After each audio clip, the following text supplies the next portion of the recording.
கர்த்தருடைய நாமத்துக்கு மகிமை உண்டாவதாக. மீண்டுமாக உங்களோடு கூட சேர்ந்து இந்த வேத தியானத்தில் கலந்து கொள்ளும்படி கர்த்தர் கொடுத்த கிருபைக்காக நான் தேவனுக்கு துதிகன மகிமையை எடுத்துக்கொள்கிறேன். இந்த ஒரு நல்ல ஒரு வாய்ப்பை கொடுத்த தயோனிக்கும் இந்த குழுவுக்கும் என்னுடைய நன்றியை தெரிவித்துக் கொள்கிறேன். இன்னைக்கு கொஞ்சம் ஒரு வேற டைமென்ஷன்ல நம்ம பார்க்கலாம் அப்படின்னு சொல்லி நான் யோசிச்சுட்டு இருந்தேன். அதாவது இன்னைக்கு தலைப்பு என்னன்னு பார்த்திருப்பீங்க.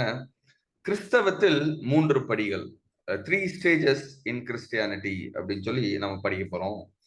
அதாவது பொதுவா ஒருத்தர் அந்த படிப்பு பருவத்தை முடிக்கணும் அப்படின்னா ஒரு 3 நிலைகள் இருக்கு இல்லையா? பள்ளி பருவம், கல்லூரி பருவம், பல்கலை பருவம் அப்படின்னு சொல்லுவோம். அல்லது முனைவர் பருவம் அப்படின்னு சொல்லி சொல்லுவோம். ஒரு படிப்புல ஒரு ஒரு 3 ஸ்டேஜ் நம்ம போறது. அடுத்தது இன்னும் ஒரு ஒரு ஆசிரியர் இதுல அப்படி நம்ம பார்த்தோம் அப்படின்னா, பொதுவா ஒரு கல்லூரிகள்ல பார்த்தோம் அப்படின்னா ஆரம்பிப்பாங்க. எப்படின்னா ஒரு ரீடர் அப்படின்னு ஆரம்பிப்பாங்க. அல்லது அசிஸ்டன்ட் ப்ரொஃபஸர்னு ஆரம்பிப்பாங்க. அப்புறம் அசோசியேட் ப்ரொஃபஸர், அப்புறம் ப்ரொஃபஸர். அந்த ப்ரொஃபஸர் அப்படின்றது ஒரு ஒரு ஒரு ஒரு முதுமையின் நிலை. அதாவது அந்த வேலையில ஒரு ஹையஸ்ட் லெவல் அப்படின்னு சொல்லி நம்ம சொல்லுவோம். அது மாதிரிதான் இன்னைக்கு நம்ம நான் கிறிஸ்தவன் அப்படின்றதுல நான் 3 நிலையை கடந்தாதான் நான் எப்படி இருக்க போறேன் அப்படின்னா, அந்த ஒரு முதிர்ச்சி அப்படி அந்த ஒரு நிலை, அதாவது நான் ஒரு கிறிஸ்தவன் அப்படின்ற ஒரு நிலையை நான் அடையிறதுக்கு ஒரு 3 நிலையை நம்ம கடந்து போறோம். அந்த 3 நிலை என்ன அப்படின்றதான் இன்னைக்கு நம்ம படிக்க போறோம். இன்னைக்கு பாடத்தை படிக்கிறதுக்கு முன்னாடி எல்லாரும் ஒரு சின்ன ஜெபம் செய்வோம். அன்புள்ள தகப்பனே, எவ்வளவு ஒரு அழகான அன்புள்ள தேவன் நீங்க. இந்த நாளிலும் நீர் எங்களுக்கு இந்த ஒரு பாடங்களை படிக்க எங்களுக்கு நீர் வாய்ப்பை ஏற்படுத்தி தந்த தயவுக்காய் மக நன்றிகளை அடிக்கிறோம் அப்பா. தேவரீர், இந்த பாடத்தை நாங்கள் படிக்கும் பொழுது உங்களுடைய பிரசனம், உங்களுடைய வழிநடத்துதல், உங்களுடைய ஞானம் எங்களோடும் இருக்க வேண்டுமா ஜெபிக்கிறோம். எல்லாவற்றுக்கும் மேலாக தகப்பனே, இந்த பாடங்களை நாங்கள் எப்படி புரிந்து கொள்ள வேண்டும் என்ற அந்த ஒரு புரிதலையும் நீர் எங்களுக்கு கற்றுத்தர வேண்டுமா ஜெபிக்கிறோம். இந்த நாளின் பாடத்தை நாங்கள் கற்றுக்கொள்வதற்கு எங்களுக்கு ஏதேனும் தடையா இருக்குமா என் தகப்பனே, அந்த தடைகளை நீர் எடுத்து போடும். எங்களுடைய சிந்தனைகளை பரலோகத்திற்கு நேராக ஒருமுகப்படுத்த நீர் கிருபை செய்யும். இந்த பாடத்தை நாங்கள் படிக்கும் பொழுது தகப்பனே, நீர் எங்களோடு பேசும், நாங்கள் கேட்கட்டும். கிறிஸ்து இயேசுவின் விலையேற பெற்ற இன்ப நாமத்தில் கேட்கிறோம். ஜெபம் கேளும் ஜீவனுள்ள எங்கள் நல்ல பிதாவே, ஆமென். ஒரு 3 நிலையை நம்ம இன்னைக்கு கடந்து போக போறோம். முதலாவது நிலை ரொம்ப ஒரு 20ல இருந்து 25 நிமிஷத்துல நம்ம படிச்சு முடிச்சிடலாம்.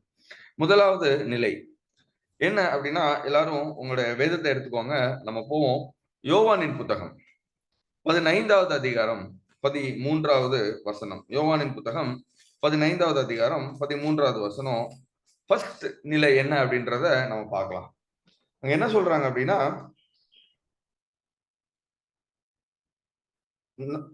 நான் ஒருவன் தன் சிநேகிதருக்காக தன் ஜீவனை கொடுக்கிற அன்பிலும் அதிகமான அன்பு ஒருவரிடத்திலும் இல்லை. ஒருவன் தன் சிநேகிதருக்காக தன் ஜீவனை கொடுக்கிற அன்பிலும் அதிகமான அன்பு ஒருவரிடத்திலும் இல்லை. ஸ்டேஜ் 1. அதாவது ஒரு பொது எடுத்துக்கிட்டோம் அப்படின்னா, நம்ம ஃபேமிலியில எல்லாரும் ரொம்ப நெருக்கமா இருப்போம். அப்பா அம்மா உறவு, அண்ணன் தங்கச்சி உறவு, இன்னும் அதை விட இன்னும் கொஞ்சம் நல்லா சொல்லணும் அப்படின்னா கசின்ஸ். கசின்ஸ் அப்படின்னா எல்லாரும் ரொம்ப நல்ல நெருக்கமா ஒருத்தரோட ஒருத்தர் பேசிக்கிட்டு இருப்போம். அதை விட இன்னும் ஒரு படி மேல போனோம் அப்படின்னா நம்ம சகோதரர்கள் இல்லையா? அதாவது பொதுவா பசங்கள்கிட்டையும் சரி பொண்ணுங்கள்ட்டையும் கேட்டோம் அப்படின்னா, உன்னோட சீக்கிரட்ஸ் எல்லாம் உங்க வீட்டுல உங்க ஃபேமிலியோட ரொம்ப யாருக்கு தெரியும் அப்படின்னா, யோசிக்காம சொல்ற ஒரு நிலை என்னது அப்படின்னா, என் ஃப்ரெண்ட்ஸுக்கு தெரியும் அப்படின்னு சொல்லி சொல்லுவாங்க. என் ஃப்ரெண்ட்ஸுக்கு என்னை பத்தி எல்லாமே தெரியும். எங்க அப்பா அம்மா கூட தெரியாது, என் ஃப்ரெண்ட்ஸுக்கு எல்லாமே தெரியும் அப்படின்னு சொல்லி சொல்லுவாங்க. பொதுவா நம்மளுடைய நண்பர்கள் அப்படின்னாலே நமக்கு என்ன செய்யும் அப்படின்னா, ஒரு ஒரு ஒரு ஒரு புத்துணர்ச்சி, ஒரு சந்தோஷம் நம்மளுக்குள்ள வரும். ஏன்னா அவங்க கூட இருக்கிற ஒவ்வொரு சூழ்நிலையும் நமக்கு ஒரு எப்படி எப்பயுமே நம்மள ஒரு நினைப்பூட்டக்கூடிய ஒரு சூழ்நிலைகளா இருக்கக்கூடிய ஒரு நிலையில வச்சிருப்பாங்க. இன்னும் நம்ம பார்க்கலாம், குடும்பத்துல உள்ளவங்க கூட நம்ம அப்பப்போ மீட் பண்றோமோ இல்லையோ, பட் ஆனா என்ன பண்ணுவோம் அப்படின்னா, நண்பர்கள் நம்ம எப்படியாவது நம்ம போய் நம்ம பார்க்கணும், அவங்கள்ட்ட நம்ம பேசணும், அவங்க கூட ஒரு தொடர்புல இருக்கணும்னு சொல்லி ஆசைப்படுவோம். ஏன்னா அந்த ஒரு ரிலேஷன்ஷிப்பை என்ன பண்ணுவோம் அப்படின்னா, எல்லாருமே ரொம்ப ஆசையா மெயின்டைன் பண்ணணும் அப்படின்ற ஒரு இது. இன்னும் இப்போ பார்த்தோம் அப்படின்னா, இன்னைக்கெல்லாம் சில நேரம் பேப்பர்ல பார்க்கலாம். அதாவது 85ல படிச்சவங்க, அல்லது 80வது வருஷம் படிச்சவங்க எல்லாம் இன்னைக்கும் காலேஜ்ல ஒண்ணு சேர்ந்து எல்லாரும் ஒருத்தரோட ஒருத்தர் சேர்ந்து அந்த பழைய நினைவுகளை பகிர்ந்து கொண்டார்கள் அப்படின்னு சொல்லும் போது நம்ம அந்த போட்டோல பார்க்கலாம். ஏதாவது ஒரு மூஞ்சு கூட என்னத்தைங்க வந்தோம், என்ன கூட்டம், என்ன ஃப்ரெண்ட்ஸ்ன்னு சொல்லி இருக்கிற மாதிரி இருக்கவே இருக்காது. எல்லாரோட ஃபேஸ்ல என்ன இருக்கும் அப்படின்னா ஒரு புன்னகை, ஒரு சந்தோஷம், ஒரு ஒரு நல்ல ஒரு அந்த ஒரு களிப்பை நம்ம பார்க்கலாம். கிறிஸ்து இன்னைக்கு நம்ம கூட அப்படி ஒரு நண்பனா இருக்கணும்னு சொல்லி ஆசைப்படுறாங்க. அதே மாதிரி அவர் என்ன சொல்றாரு அப்படின்னாங்க, அந்த நண்பனுக்குரிய ஒரு ஹையஸ்ட் லெவல் ஆஃப் அல்லது அந்த நண்பன் அப்படின்னா யாரு, ஒரு ஒரு ரொம்ப அன்புள்ள நண்பன், உண்மையான ஒரு நண்பன் அப்படின்ற அந்த ஒரு இதுக்கு என்ன சொல்றாங்க அப்படின்னா, ஒருவன் தன் நண்பனுக்காக தன் ஜீவனை கொடுக்கிற அன்பிலும் அதிக அன்பு ஒருவரிடத்திலும் இல்லை. இன்னைக்கு கிறிஸ்து நம்மளை பார்த்து, நீங்க என்னோட ஃப்ரெண்ட், நீங்க என்னோட நண்பன். ஏன் அப்படின்னா நான் உங்களை ரொம்ப நேசிக்கிறேன். அந்த நண்பன் அப்படின்னு சொல்லும்போது அதனுடைய ஹையஸ்ட் லெவல் என்ன அப்படின்னா, அவன் இந்த நண்பனுக்காக தன் ஜீவனையே ஒரு நண்பன் கொடுக்கறது தான். அதை நான் இன்னைக்கு உங்களுக்கு கொடுக்குறேன். நான் கொடுத்துட்டேன். நீங்க என் நண்பனா இருப்பீங்களா அப்படின்னு சொல்லி இன்னைக்கு கிறிஸ்து நம்மளை பார்த்து கேட்கிறாங்க. இன்னைக்கு கிறிஸ்து நம்மளுடைய நண்பனா அப்படின்றதான் இன்னைக்கு அவர் நமக்குள்ள வைக்கிற கேள்வி.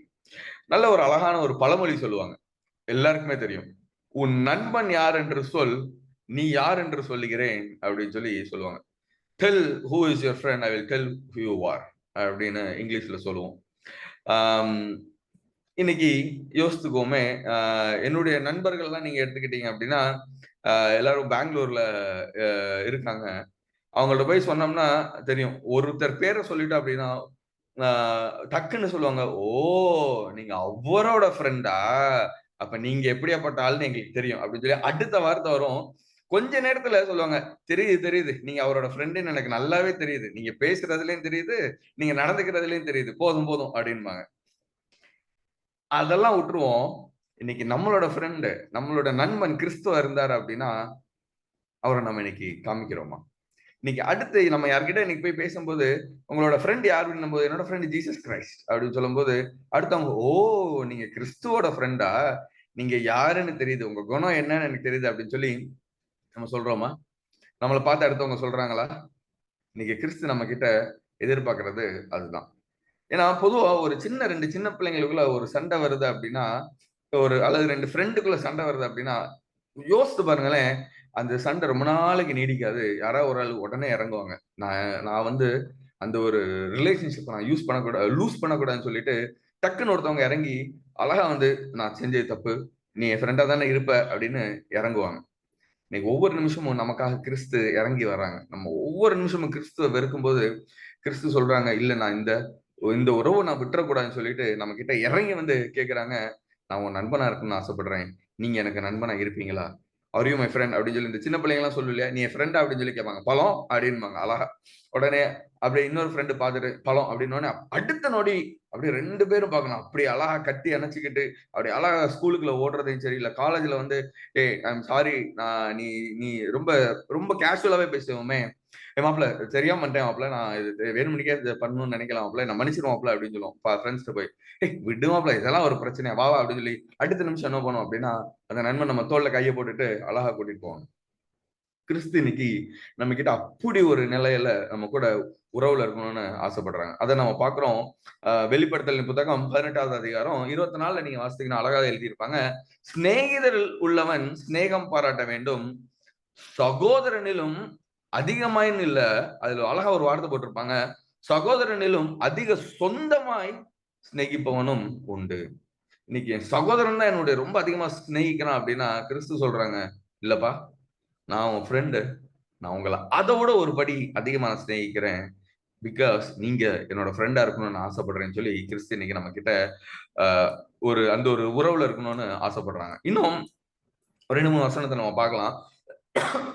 நீதிமொழிகளின் புத்தகம் 27வது அதிகாரம் 17வது வசனத்தை பார்த்தோம் அப்படின்னா, இரும்பு இரும்பை கருக்கிடும், அப்படியே மனுஷனும் தன் சிநேகிதனுடைய முகத்தை கருக்கிடுகிறான். ஆக்சுவலி இதுல இங்கிலீஷ்ல ரொம்ப அழகா போட்டிருப்பாங்க, the iron sharpeneth iron, so man sharpeneth the countenance of his friend. தமிழ்ல கருக்கிடும் போட்டோன்னே நம்ம வேற மாதிரி யோசிக்க கூடாது, செதுக்கிடும். ஆக்சுவலி இரும்பு இரும்பை செதுக்கிடும், அப்படியே மனுஷனும் தன் சிநேகிதனுடைய முகத்தை செதுக்கிடுகிறான். இன்னைக்கு ஒரு ஒரு ஒரு நண்பன் வந்து நல்லா இருக்கிறான் அப்படின்னா அதுக்கு இன்னொரு நண்பனும் அதுல என்ன பண்ணுவாங்க அப்படின்னா ஒரு முக்கியமான ஒரு வேலை அவங்களுக்கு இருக்கும். ஒரு நண்பனுக்கு இன்னைக்கு கஷ்டம் அப்படின்னா ஓடுவாங்க எல்லாருமே. என்ன ஆச்சு உனக்கு, ஏன் இப்படி இருக்க, யோசித்து பாருங்க. ஒரு ஒரு நண்பர் கூட்டத்துல ஒருத்தன் சுகமா இருந்துட்டுமே விட்டுருவாங்கன்னு நினைக்கிறீங்க? உடுப்பா அவனுக்கு ஏதோ, அவனை விட அவனை தனியா விடுன்னு நெருங்கின நண்பர்கள் சொல்ல மாட்டாங்க. டக்குன்னு யோசிப்பாங்க, என்ன ஆச்சு உனக்கு? இன்னும் ரொம்ப கேஷுவலா பேசினா, என்னடா ஆச்சு உனக்கு, ஏன் இப்படி இருக்கிற நீ, உனக்கு என்ன பிரச்சனை, எங்களுக்கு சொல்ல மாட்டியா, நாங்க பண்ண மாட்டோமா, எங்களுக்கு என்ன பண்ணணும்னு தெரியாதா அப்படின்னு சொல்லி டக்கு டக்கு டக்குன்னு வந்து இறங்குவாங்க. ஒரு ஒரு 10 நிமிஷம் 15 நிமிஷம் அப்படியே டிஸ்கஸ் பண்ணுவாங்க. அவன் சொல்லுவான் அடுத்து என்ன பண்ணலாம், அவனை எப்படி அந்த அந்த ஒரு சமாதான நிலைகளை கொண்டு வரலான்றதான் அந்த ஒரு நண்பனுடைய ஒரு ஒரு எண்ணமும் ஒரு யோசனையுமாவே இருக்கும். கிறிஸ்து இன்னைக்கு அப்படிதான் சொல்றாங்க, வருத்தப்பட்டு பாரம் சுமக்கிறவர்களே நீங்கள் எல்லாரும் என்னிடத்தில் வாருங்கள், நான் உங்களுக்கு இளைப்பாறுதல் தருவேன். இன்னும் அது வசனத்தின் அழகா போடணும் அப்படின்னா, வருத்தப்பட்டு பாரம் சுமக்கும் என்னுடைய நண்பர்களே நீங்க எல்லாரும் என்கிட்ட வாங்க, நான் உங்களுக்கு என்ன வேலை, உங்களுக்கு எப்படி அந்த ஒரு ஆறுதலை தரணுமோ நான் தரேன் அப்படின்னு சொல்லி அவ்வளவு ஒரு ஆசையான ஒரு ஃப்ரெண்ட் நமக்காக காத்துட்டு இருக்காங்க. ஏன்னா அவருடைய கேரக்டர் எப்படி அப்படின்னா, 1 தெசலோனிக்கேயர் 5வது அதிகாரம் 11வது வசனத்துல நம்ம வாசிக்கிற மாதிரி வாசிக்கலாம். ஆகையால் நீங்கள் செய்து வருகிறபடியே ஒருவரை ஒருவர் தேற்றி ஒருவருக்கு ஒருவர் பக்தி விருத்தி உண்டாகும்படி செய்யுங்கள். அப்போ கிறிஸ்து இன்னைக்கு நமக்காக காத்துக்கிட்டு இருக்கிற ஒரு நண்பன். அவர் என்ன சொல்றாரு அப்படின்னா, நீங்க என்கிட்ட சண்டை போட்டாலும் பரவாயில்ல, நான் எப்பயுமே உங்ககிட்ட பணம் விடணும்னு ஆசைப்படுறேன். ரொம்ப சின்ன பிள்ளைங்களோட லாங்குவேஜ் சொல்லலாம். I want to be your friend, can you be my friend, will you be my friend அப்படின்னு சொல்லி கிறிஸ்து இன்னைக்கு நமக்காக ஏங்கிக்கிட்டு இருக்கிற, நம்முடைய அந்த ஒரு உறவுக்காக ஏங்கிக்கிட்டு இருக்கிற ஒரு நண்பன் இருக்காங்க. இப்படி ஒரு நண்பன் இருக்கும்போது நம்முடைய வாழ்க்கையில ஒரு என்ன ஒரு சூழ்நிலையா இருந்தாலும் நம்ம என்ன முடியாது, என்ன செய்ய தேவையில்ல, தளர்ந்து போக தேவையில்லை. ஏன்னா அந்த நண்பனுக்கு தெரியும் எனக்கு என்ன தேவை, எனக்கு என்ன செய்யணும்னு சொல்லி அந்த நண்பனுக்கு எனக்கு நல்லாவே தெரியும். அப்படி ஒரு நண்பன் இன்னைக்கு நமக்கு காத்திருக்கான். ஏன்னா வேதத்துல நம்ம படிக்கலாம், தாவீது யோனத்தான் பயங்கர க்ளோஸ் ஃப்ரெண்ட்ஸ். நண்பர்கள் அப்படின்னால என்ன செய்வோம் அப்படின்னா தாவீதையும் யோனத்தானையும் தான் டக்குன்னு நம்ம என்ன பண்ணுவோம் ஒரு எடுத்துக்காட்டா கொடுப்போம். ஆனா இங்க அதை விட ஒரு ஒரு சூப்பர் ஃப்ரெண்ட். அதான் கிறிஸ்து சொல்லுவாங்க, வேதத்தில் அதே ஞானமுள்ள ராஜா சாலமோன் அவனிலும் ஞானமுள்ளவர் இங்கே இருக்கிறார் அப்படின்னு சொல்லி கிறிஸ்துவ குறித்து சொல்லும் போது நம்ம படிக்கலாம். அதேதான் தாவீதும் யோனத்தானும் வேதத்தில் உள்ள ஒரு ஒரு அதிக நெருக்கமான நண்பர்கள். அவர்களிலும் அதிக நெருக்கமாக நண்பனாக இருக்க வேண்டும் என்று எண்ணிக்கொண்டிருக்கிற கிறிஸ்து இங்கே நான் இருக்கிறேன்னு சொல்லி கிறிஸ்து நமக்காக காத்துக்கிட்டு இருக்காங்க. கிறிஸ்து நம்ம கிட்ட எதிர்பார்க்கறதெல்லாம், will you accept me as your friend? நீங்க என்ன உங்க நண்பனா ஏத்துக்கிறீங்களா? ஏத்துக்கிட்டீங்கன்னா போதும், I will be the most happiest person in the world. Are we his friend? கெஞ்சிக்கிட்டு இருக்காங்க, ப்ளீஸ் பா, என் கூட நீ ஃப்ரெண்டா இருப்பா. பாத்துருக்கீங்களா சின்ன பிள்ளைங்க ஒரு ஃப்ரெண்ட், முடியாது நான் கூட ஃப்ரெண்டா இருக்க மாட்டேன், கொஞ்சம் லேசா தலையை திருக்கிட்டு போனாலே பின்னாடி ஓடுங்க, ப்ளீஸ் பா நீ ஃப்ரெண்டா இருப்பா, ப்ளீஸ் ப்ளீஸ் ப்ளீஸ் நான் தெரியாம செஞ்சுட்டேன், நீ ப்ளீஸ் எனக்கு ஃப்ரெண்டா இரு, நீ உனக்கு என்ன வேணும்னு சொல்லு நான் செய்யறேன், நீ என் ஃப்ரெண்டா இருக்கணும் உனக்கு என்ன செய்யணும் அப்படின்னு சொல்லி கேட்பாங்க. அந்த அளவுக்கு கிறிஸ்து நம்ம கிட்ட இறங்கி கேட்கிறாங்க, நீ என் ஃப்ரெண்டா இருக்கிறீங்களா, ப்ளீஸ் நான் உங்க கூட ஃப்ரெண்டா இருக்கணும்னு ஆசைப்படுறேன்னு சொல்லி கேட்கிற ஒரு தேவன். இது முதல் நிலை. முதலாவது நம்ம என்ன செய்யணும் அப்படின்னா, கிறிஸ்து சொல்றாங்க, என் உயிரை கொடுத்து உங்களை நான் என் ஃப்ரெண்டா, என் உயிரை கூட கொடுத்து நான் உங்களை ஃப்ரெண்டா ஏத்துக்கணும்னு ஆசைப்படுறேன். யோசிச்சு பாருங்களேன், கிறிஸ்துட்ட போய் யாரோ கேட்கறாங்க, இயேசு கிறிஸ்து வர்றாங்க, யார் உங்களோட ஃப்ரெண்ட் அப்படின்னு கேட்கும்போது எவ்வளவு ஒவ்வொரு பேரையும் சொல்லுவாங்க இயேசுவா. இன்னும் உண்மையை சொல்லணும்னா ரொம்ப சிம்பிளா, அமுதன் வந்து என்னோட நண்பன் அப்படின்னு சொன்னோடனே எல்லாரும் பார்ப்பாங்க, அமுதனா, அமுதன் உங்க ஃப்ரெண்டா, என்னங்க அவன் பயங்கர மோசமான ஆளாச்சேங்க, அவங்க கிட்ட அவ்வளவு பாவம் இருக்கேங்க, அவன் ஒரு நாளும் உங்களோட ஃப்ரெண்டு மாதிரி நடந்துக்க மாட்டானுங்க அப்படின்னு சொல்லும்போது, ஆமா, ஆனாலும் அவனுக்கு தெரியும் அவன் பாவத்துல இருக்கான்னு எனக்கு தெரியும், அவனுக்கு தேவை நித்திய ஜீவன், அதுக்காக நான் என் ஜீவனை கொடுத்துட்டேன், ஒன்னே ஒண்ணுதான் அமுதன் செய்யணும், அவன் என்ன ஃப்ரெண்டா எடுத்துக்கணும், ஆனா அவன் என்னைக்குமே என் ஃப்ரெண்ட் அப்படின்னு சொல்லி சொல்ற ஒரு தேவன். அவங்க இன்னைக்கு நம்மள வெறுக்காத ஒரு நண்பன் நமக்கு இருக்காங்க அப்படின்னா உலகத்துல அதை விட ஒரு ஆசீர்வாதம் எதுவுமே இல்லைங்க. அப்படியேப்பட்ட ஒரு நண்பனாகிய கிறிஸ்துவ நீங்க நண்பனா ஏற்றுக்கொள்வீங்களா? இது முதல் படி. ஒரு முறை நம்ம கிறிஸ்துவ நம்முடைய நண்பனை ஏற்றுக்கொண்டுட்டோம் அப்படின்னா நம்ம என்ன செய்யணும் அப்படின்னா அடுத்த நிலைக்கு போயிடணும். அடுத்த நிலை என்னவா இருக்கும்னு நீங்க யோசிக்கிறீங்க? மேபி ஒரு ஒரு ஒரு சின்ன ஒரு இன்டராக்ஷனை நான் வைக்கலாம்னு ஆசைப்படுறேன். நான் கிறிஸ்துவ நண்பனை ஏற்றுக்கொண்டுட்டேன் அப்படின்னா what is my next level? அதாவது அடுத்து என்னுடைய படி எந்த படியா இருக்கும்? யாராவது சொல்ல முடியுமா? அல்லது யாராவது கெஸ் பண்றீங்களா? இல்ல நீங்க இதுல கூட நீங்க போடலாம். ஒரு ஒரு 10 செகண்ட்ஸ் நம்ம எடுத்துக்குவோம். முடிஞ்சுன்னா நீங்க அந்த சாட்ல கூட போடுங்க. அந்த அடுத்த நிலை என்ன அப்படின்னு. அப்படி இல்லை அப்படின்னா நம்ம அடுத்த நிலைக்குள்ள நம்ம போவோம். தாய் நிலைமையா? தாய் நிலைமை. தேங்க்யூண்ணா. ரொம்ப அழகான ஒரு இது சொல்லியிருக்கீங்க. ஓகே. அடுத்த நிலை என்னன்றதை நம்ம பார்ப்போம். மார்க்கின் புத்தகம் 3வது அதிகாரம் 13ல இருந்து 15. ஏன்னா ஒரு நண்பர்கள் அப்படின்னு நம்ம எடுத்துக்கிட்டோம் அப்படின்னா தேங்க்யூ சிஸ்டர், நீங்க பிரதர்னு போட்டிருக்கீங்க. இப்ப நம்ம அதை பார்த்துருவோம்.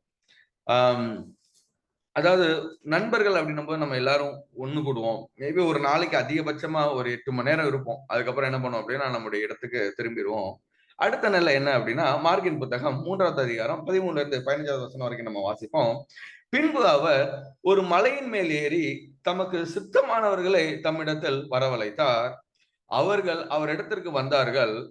அப்பொழுது அவர் 12 பேரை தெரிந்து கொண்டு, அங்க மட்டும் அப்படியே நிப்பாட்டும். அப்பொழுது அவர் 12 பேரை தெரிந்து கொண்டு அவர்கள் தம்மோடு இருக்கவும் பிரசங்கம் பண்ணும்படியாக தாம் அவர்களை அனுப்பவும் வியாதிகளை குணமாக்கி பிசாசுகளை துரத்தும்படி அவர்கள் அதிகாரமுடையவர்களாய் இருக்கவும் அவர்களை ஏற்படுத்தினார். இப்ப இதை வச்சு நீங்க கெஸ் பண்ணிருக்கலாம் அது என்ன நிலைமை அப்படின்னு.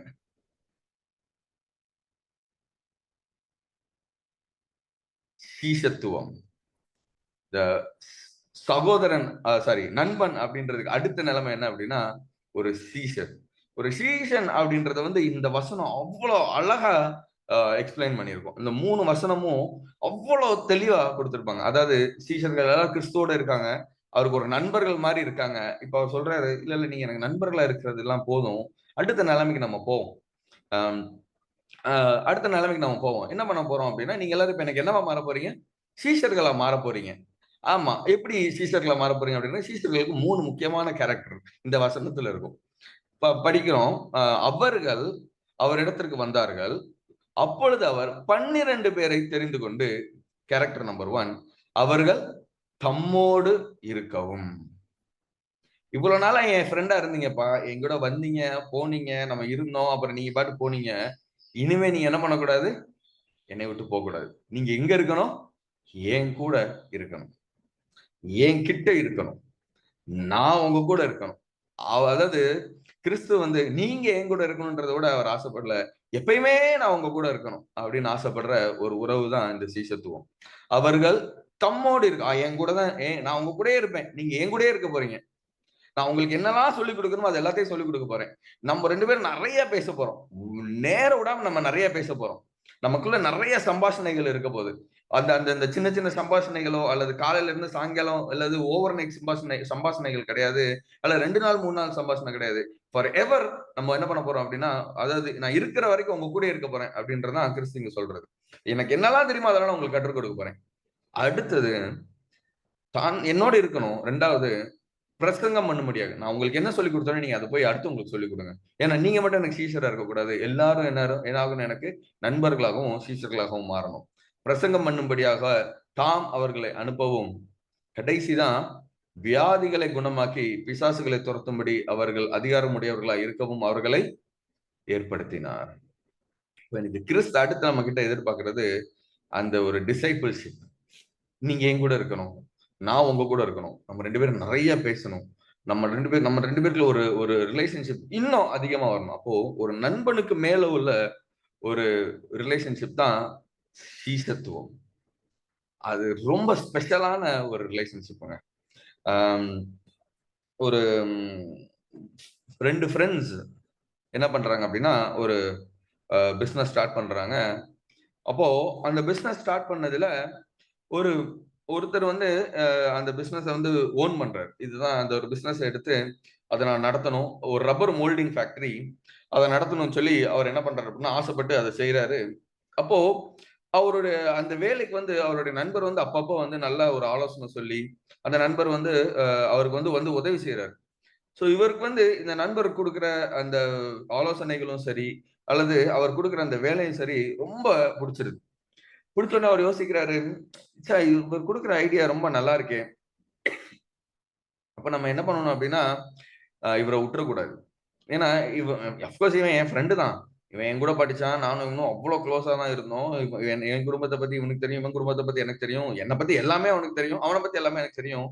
ஆனாலும் இவனுடைய வேலை இன்னும் ரொம்ப நல்லா இருக்கு. இவன் ஃப்ரெண்ட் இருக்கிறத விட என்ன பண்ணணும் அப்படின்னா, இவன நான் என் பார்ட்னரா ஏற்படுத்தணும்னு சொல்லி என்ன பண்றாரு அப்படின்னா, இந்த ஓனர் வந்து அவர ஒரு பார்ட்னரா ஏற்படுத்தி சொல்றாரு, "இங்க பாரு, இனிமே நீ வந்து ஒரு கான்ட்ராக்ட் எம்ப்ளாயி மாரி கிடையாது. அல்லது நீ வந்து ஒரு கன்சல்டன்ட் கிடையாது.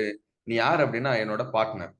என்னோட வருமானம் இந்த பிசினஸ்ல எல்லாத்துலயுமே நான் என்ன பண்ண போறேன் அப்படின்னா, உனக்கு பங்கு தரப்போறேன். 40% உன்னோட பங்கு, என்னோட பெர்சன்ட் 60%. சோ எனக்கு என்ன தெரியுமோ அது எல்லாத்தையும் நான் உனக்கு கத்துக் குடுத்துர்றேன். எனக்கு என்னெல்லாம் தேவையோ அது எல்லாத்தையும் நான் உனக்கு கத்துக் குடுத்துர்றேன்னு சொல்லி என்ன பண்றாரு, இவர் வந்து அவருக்கு எல்லாத்தையும் கத்துக் குடுக்குறாரு.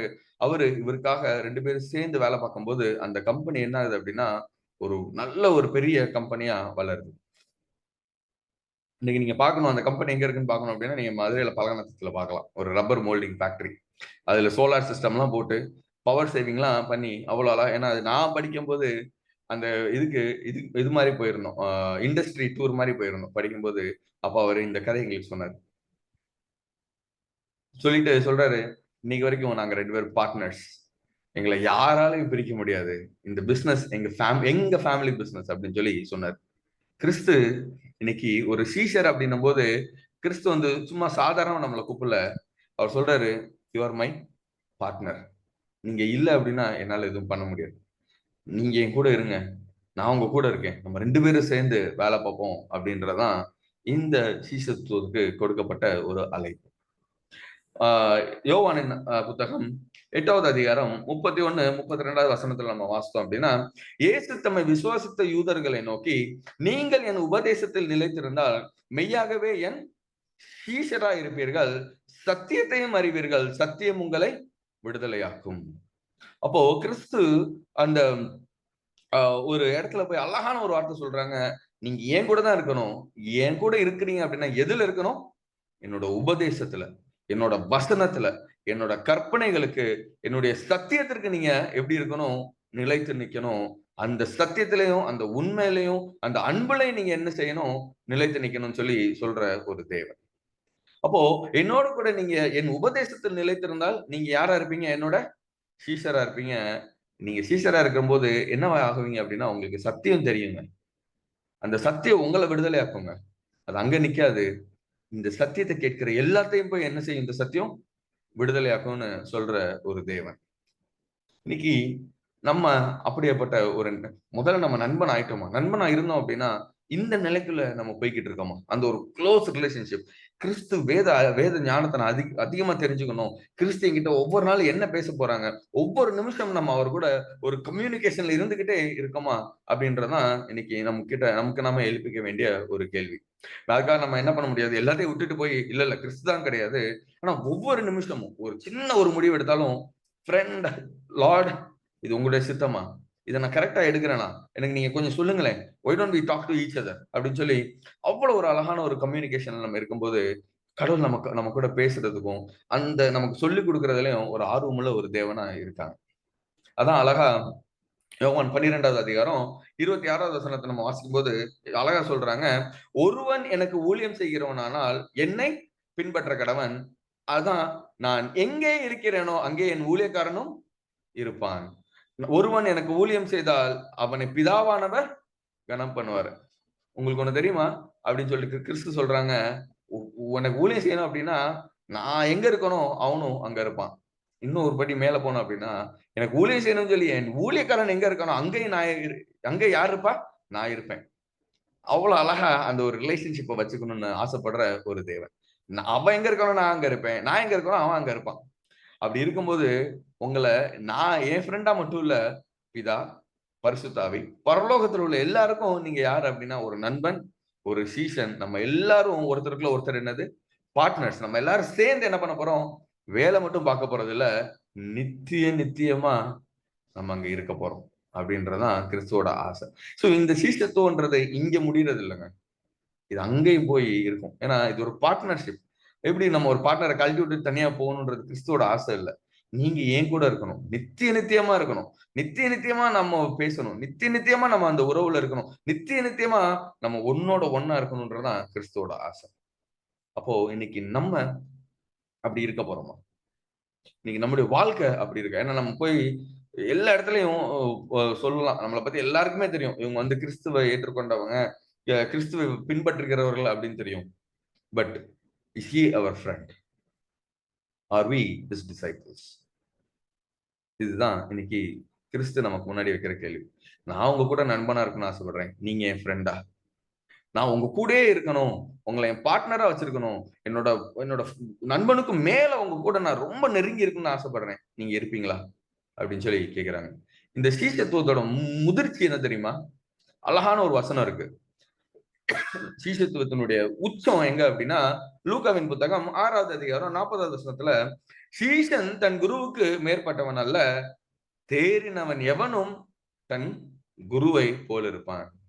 குரு மிஞ்சின சீசன் இல்லைங்க. ஆனா தேறிட்டீங்க அப்படின்னா நீங்க யாரு? நீங்க தாங்க குரு. குருவோட ஆளே நீங்க தான் அப்படின்னு சொல்லி இங்க சொல்ற ஒரு விஷயத்த நம்ம இங்க பார்க்கணும். இது 2வது படி. கிறிஸ்து கேட்கிறாங்க, நீங்க என்கிட்ட நண்பன் ஆயிட்டீங்க, என்கிட்ட சீசனா இருக்கீங்களா? என் கூட பார்ட்னரா இருக்கீங்களா? நம்ம 2 பேரும் இன்னும் எப்பயுமே சேர்ந்தே இருப்போமா? நம்ம 2 பேரும் இப்ப மட்டும் இல்ல, நித்திய நித்தியமா நான் சேர்ந்து இருக்கணும்னு ஆசைப்படுறேன், நீங்க என் கூட இருப்பீங்களான்னு சொல்லி கிறிஸ்து நம்மளை பார்த்து கேட்கிறாங்க. 3வது நிலைமை, இப்ப நான் ஒரு நண்பன் ஆயிட்டேன், நண்பன்ல இருந்து நான் அடுத்து ஒரு படி மேல போய் நான் சீசன் ஆயிட்டேன். இப்போ 3வது நிலைமை என்னவா இருக்கும்? இப்போ இன்னொரு சீசத்துவத்துக்கு ஒரு நல்ல ஒரு எடுத்துக்காட்டு எலியாவும் எலிஷாவையும் நம்ம சொல்லலாம் இல்லையா? எலியா தன்னுடைய வேலையில பாக்குறாரு, எலிசா கூப்பிடுறாரு, எலிசா எலியா கூட இருக்காரு. கடைசி அவருக்கு சொல்ல வேண்டியெல்லாம் சொல்லி கொடுத்துட்டு எலியா கிளம்பும் போது கேட்கிறாரு, என்ன நடக்கும்போது அப்படின்னும் போது, எலிசா நான் உங்களை மாதிரி 2 மடங்கு செய்யணும்னு சொல்லி கேட்கிறாரு.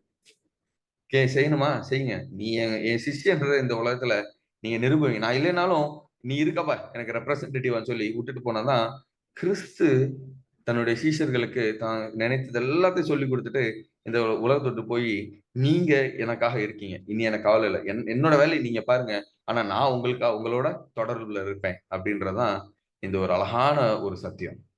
இன்னைக்கு கிறிஸ்து நம்மளை நம்பிதான் அங்க பரலோகத்துல உட்காந்துருக்காங்க. என் சீஷர்கள் இங்க இருக்காங்க, அவங்க என் வேலையை பார்ப்பாங்க, அவங்க மேல எனக்கு முழு விசுவாசம் இருக்கு. அந்த விசுவாசத்துக்கு நம்ம இன்னைக்கு பாத்திரவான்களா வாழ்ந்துகிட்டு இருக்கோமா அப்படின்றது கிறிஸ்து நமக்கு முன்னாடி வைக்கக்கூடிய ஒரு கேள்வி. நண்பன் ஆயிட்டேன், நான் சீசன் ஆயிட்டேன், இப்ப அடுத்த ஃபைனல் ஸ்டேஜ் யாராவது சொல்றீங்களா? ஃபைனல் ஸ்டேஜ் என்னதுன்னு? ஒரு அப்போஸ்தலன். வெரி பியூட்டிஃபுல், தேங்க்யூ அண்ணா. அடுத்து யாராவது சொல்றீங்களா? நீங்க சொன்னது கரெக்ட். நம்ம நீங்க சொன்னதை அப்படியே அந்த புக்லயே நம்ம போய் வாசிப்போம். அப்போஸ்தலரின் புத்தகம் 11வது அதிகாரம் 26வது வசனம். நம்ம எல்லாத்துக்குமே தெரிஞ்ச ஒரு வசனம் தான். தேர்ட் ஸ்டேஜ் இன் கிறிஸ்டியானிட்டி. அவர்கள் 1 வருஷ காலமாய் சபையோட குடியிருந்து அநேக ஜனங்களுக்கு உபதேசம் பண்ணினார்கள். முதலில் அந்தியோகியாவிலே சீஷர்களுக்கு கிறிஸ்தவர்கள் என்கிற பெயர் வழங்கிற்று.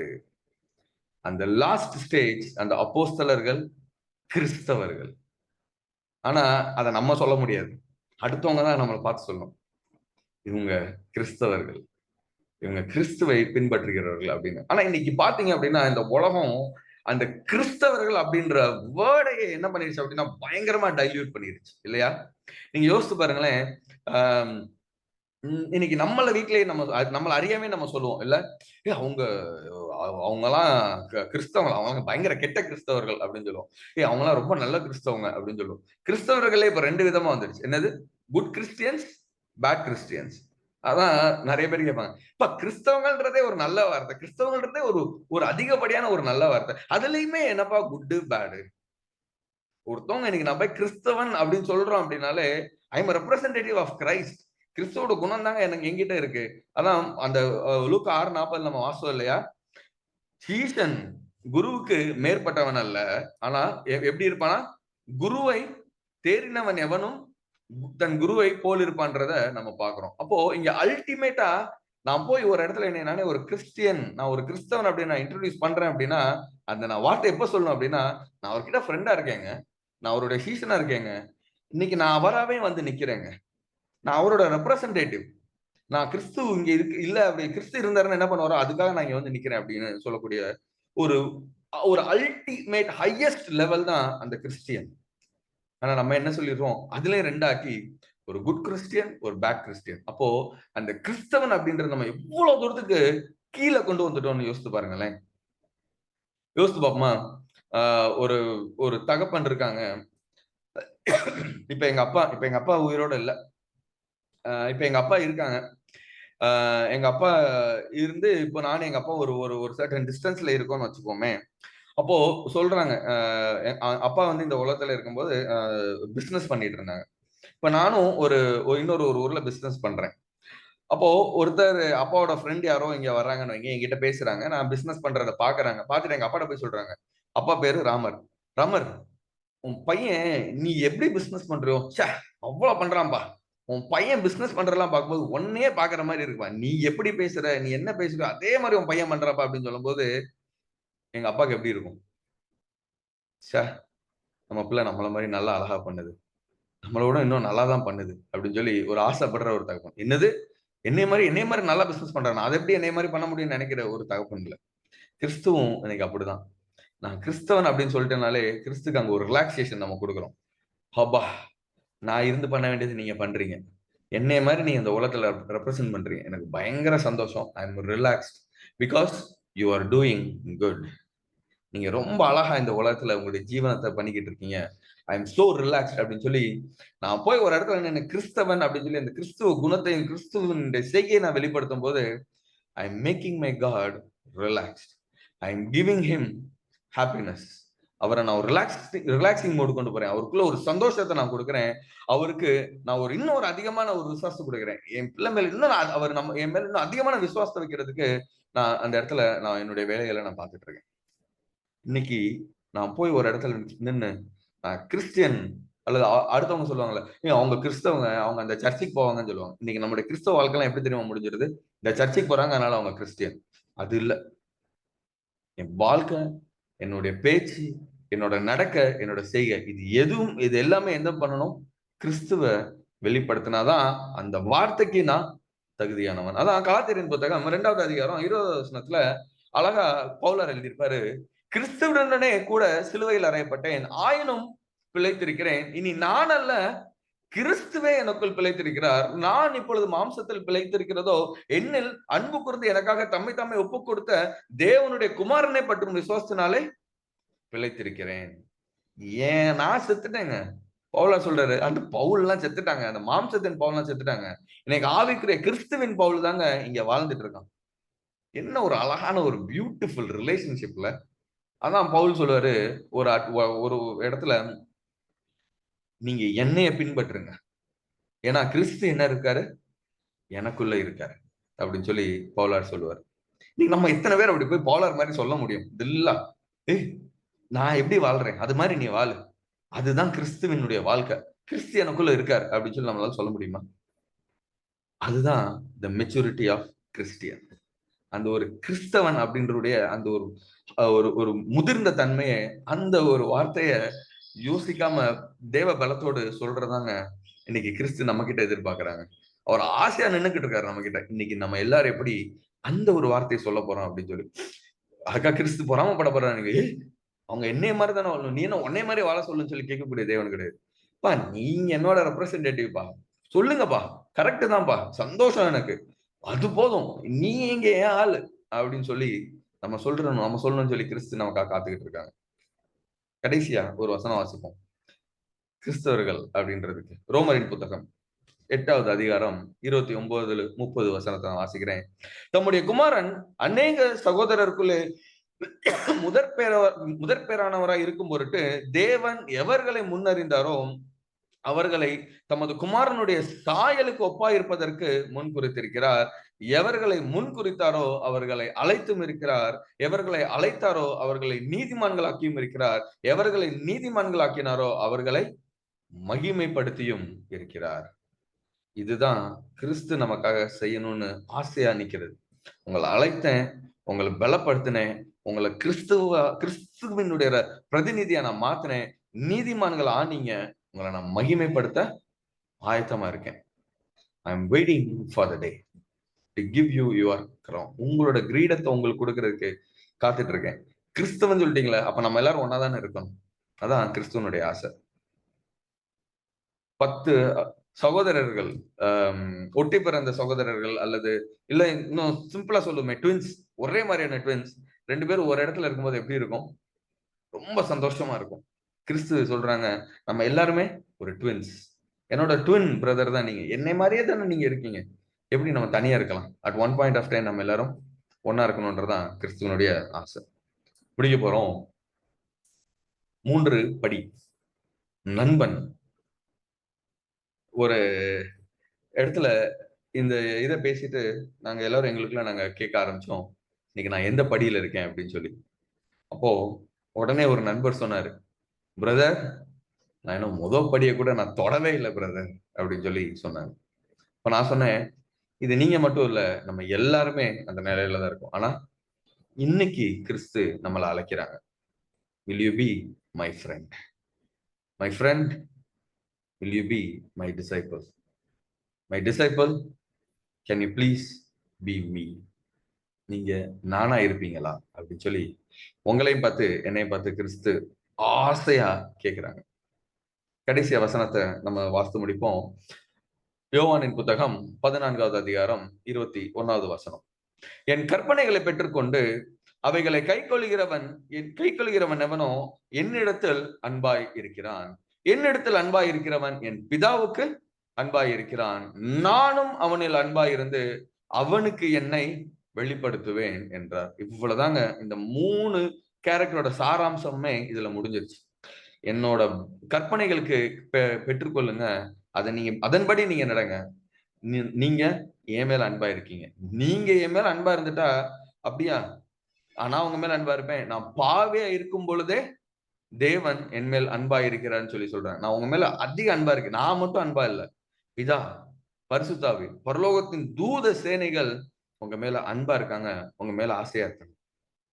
நான் உங்களுக்கு என்ன ஒவ்வொரு நிமிஷமும் வெளிப்படுத்துவேன். that is the intimate relationship. நான் கிறிஸ்துவுக்கு என்ன வெளிப்படுத்துவேன், அவர் எனக்கு வெளிப்படுத்துவார். இதுதான் எவ்வளவு அழகான ஒரு ரிலேஷன்ஷிப்ல இந்த உலகத்துல வாழ்ந்தது ஏனோக்கு ஒரு ஆளுங்க. ஏனோக்கு ஒவ்வொரு நிமிஷமும் ஒவ்வொரு நிமிஷமும் நான் கிறிஸ்துட்ட பேசணும், அவர் கூட நான் உறுதியா இருக்கணும், அவர் கூட நான் நடக்கணும், அவர் கூட நான் பேசணும், அவரை மாதிரி நான் என்னுடைய காரியங்களை செய்யணும்னு சொல்லும் போது கிறிஸ்துக்கு பொறுமையே இல்ல. ஒரு பொறுமை இல்லாத கிறிஸ்துன்னு நான் ஏனோக்குடைய வாழ்க்கையில நான் பார்த்தேன். எப்பா, நீ என் கூட தான் இருக்கணும், நீ என் ஃப்ரெண்ட், நான் எப்படி, நீ என்னுடைய டிசைபிள், நீ என்னோட சிஷ்யன், நீ என்ன மாதிரியா இருக்கு, நான் எப்படி உன்னை தனியா அந்த உலகத்துல வைக்கிறேன், நோ நீ என் கூட வா அப்படின்னு சொல்லி அப்படி அவ்வளவு ஆசையா ஓடி வந்துரு என்கிட்ட அப்படின்னு சொல்லி எனக்கு கூப்பிட்டுக்கிட்ட ஒரு தேவன். அதே ஆசை இன்னைக்கு கிறிஸ்துக்கு உங்க மேலேயும் இருக்கு, என் மேலேயும் இருக்கு. அவருடைய ஆசையை நம்ம நிறைவேற்றுவோமா? கிறிஸ்து தாமே நம் ஒவ்வொருவரையும் ஆசீர்வதிப்பாராக. ஆமென்.